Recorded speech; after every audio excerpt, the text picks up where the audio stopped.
तो भाई SBI circle based officer CBO का नोटिफिकेशन आया हुआ है, जिसमें बात करें तो टोटल पोस्ट 2050 है।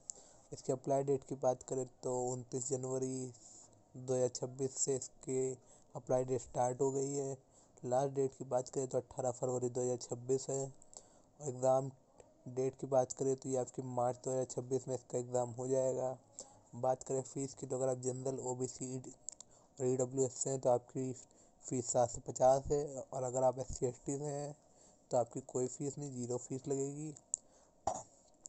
एज की बात करें तो इसमें मिनिमम एज 21 साल है और मैक्सिमम एज 30 साल है, और बाकी एज और बात करें इसमें पोस्ट नेम की, तो SBI circle based officer CBO जिसको बोला जाता है, उसकी टोटल 2050 पोस्ट है।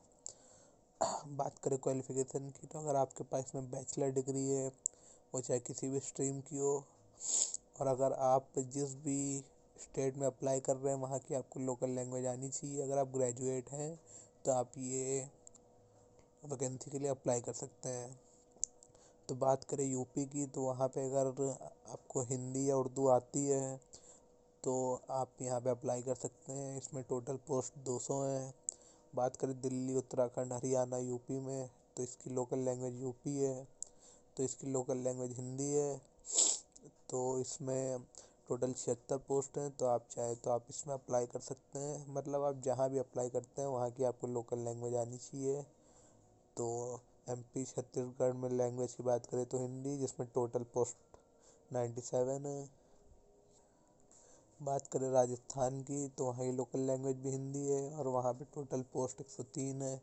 बात करें उड़ीसा की, तो वहाँ पे आपको की जो लोकल लैंग्वेज है वो है ओडिया, और वहाँ पे टोटल 80 पोस्ट हैं।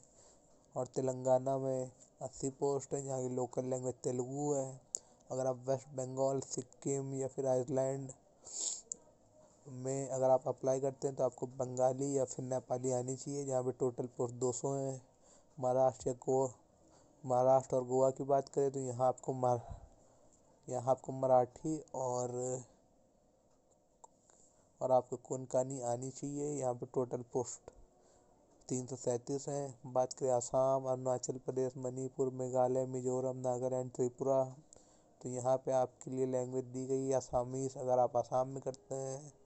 और बंगाली, बोडो, ऐसे करके जितनी भी आपको जिन भी स्टेट के सामने जो भी लैंग्वेज है वो उस स्टेट की लोकल लैंग्वेज है। तो अगर आप जिस भी स्टेट में अप्लाई करते हैं वहाँ की आपको लोकल लैंग्वेज आनी चाहिए, क्योंकि तभी आप वहाँ पे वर्क कर पाएंगे। अगर आपको लोकल लैंग्वेज नहीं पता होगी तो फिर आप वहाँ पे कैसे अपनी सर्विस देंगे।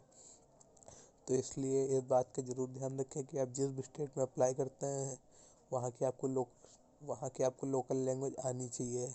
हाँ, ये है कि जिन स्टेट की भी लैंग्वेज होती है हिंदी, वहाँ कट ऑफ काफ़ी हाई जाता है, क्योंकि हिंदी बोलने वाले लोग बहुत हैं। तो इस वजह से तो इसीलिए हर कोई हिंदी वाले स्टेट में अप्लाई करता है, तो वहाँ की कट ऑफ हमेशा ज़्यादा ही जाती है। तो आप जब भी इस वैकेंसी के लिए अप्लाई करें तो इस बात का ध्यान ज़रूर रखें कि वहाँ की आपको लोकल लैंग्वेज आनी चाहिए।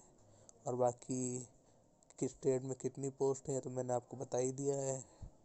तो ये एक मतलब अच्छी पोस्ट है, तो अगर आप चाहें तो अप्लाई कर सकते हैं। अगर आप ग्रेजुएट हैं, आपके पास बैचलर डिग्री है, तो आप इस पोस्ट के लिए अप्लाई कर सकते हैं। टोटल 2050 पोस्ट है, अच्छी खासी पोस्ट है, तो आप चाहें तो इसके लिए अप्लाई कर सकते हैं।